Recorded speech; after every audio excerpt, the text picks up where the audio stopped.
Halo sahabat Dreamsy, kali ini kita misi di Sulawesi Selatan, tepatnya di Makassar. Ini adalah misi keempat dari program Dreamsy yang kami tangani untuk tim Sulawesi Selatan. Pada kesempatan ini, misinya difokuskan pada koleksi Golan In yang bercerita tentang karya sastra Cina yang ditulis oleh Lim King Yung.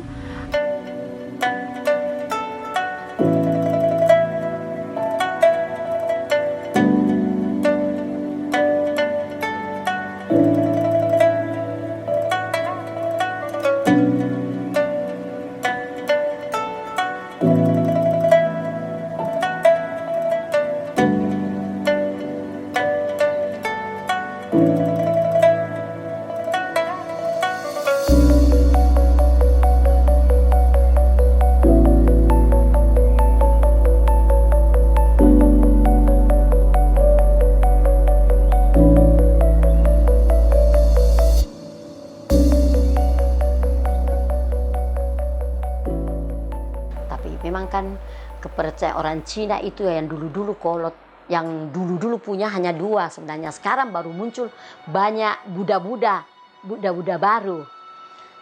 Kalau dulu hanya orang tahu Kuang Kon dengan Kuang Yin. Yang saya jadi, itu saja satu keunikan bagi saya, bagaimana caranya dia itu menerjemahkan, menulis dalam bahasa lontar yang begitu halus. Sedangkan dia bukan pribumi, dia itu asli dari Cina.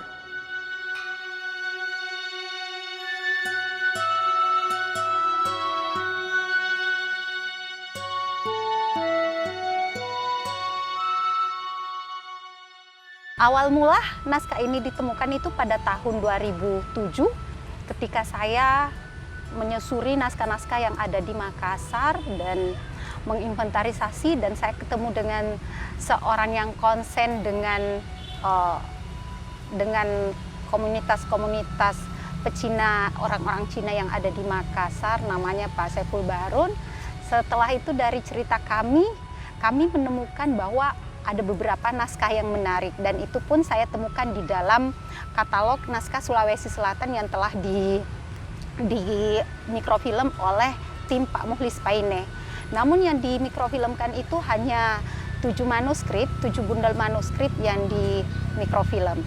Setelah melihat dan menelusuri naskah tersebut, kami bertemu dengan Ibu Golan In, adalah pemilik manuskrip sekarang yang memegang manuskrip itu, karena manuskrip ini diwariskan secara turun-temurun. Naskah dari kakek saya itu saya dapatkan dari ibu saya. Itu tentang sejarah Cina, sejarah Tiongkok yang diterjemahkan memakai bahasa lontara. Kemudian naskah itu terbengkalai karena tidak ada yang memelihara naskah tersebut. Naskah itu hanya disimpan di tumpukan dengan alasan bahwa tidak mudah merawat naskah. Naskah itu mudah rentang untuk lapuk dan harus dirawat dengan cara-cara khusus. Sedangkan rumah yang ditempati oleh Ibu Golan In, keluarganya itu sangat terbatas untuk penyimpanan manuskrip.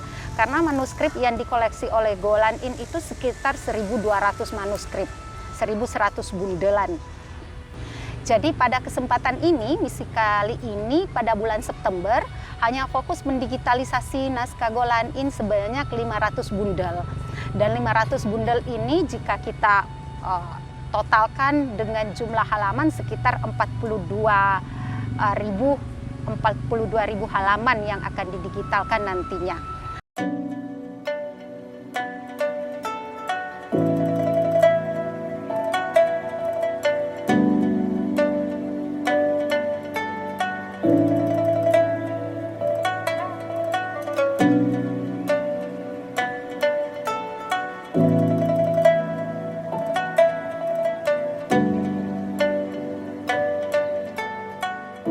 Tujuan utama yang dilakukan untuk digitalisasi dalam program Dreamsy adalah penyelamatan. Itu tadi yang saya ceritakan ketika COVID-19 terjadi, itu ada lebih 30 naskah. Dan ini Sulawesi Selatan juga rentang dengan bencana kebakaran, gempa bumi dan kebanjiran. Dan ini bisa juga sewaktu-waktu kita tidak tahu ya, yang namanya bencana bisa menimpa kita. Dan ini Sulawesi Selatan juga masuk dalam rawan bencana. Jadi dengan adanya digitalisasi ini, saya kira ini salah satu upaya pelestarian, dan kita tidak akan kehilangan jejak, tidak kehilangan salah satu peradaban yang ada di Sulawesi Selatan, terutama mengenai tulis-menulis, bahwa pernah ada juga seorang Tionghoa yang bisa menulis dalam aksara Bugis, yang dalam aksara Makassar, dan memadukan dengan aksara Hansi. Saya kira ini adalah peradaban yang cukup luar biasa, melihat keragaman, melihat kebudayaan yang ada di Sulawesi Selatan.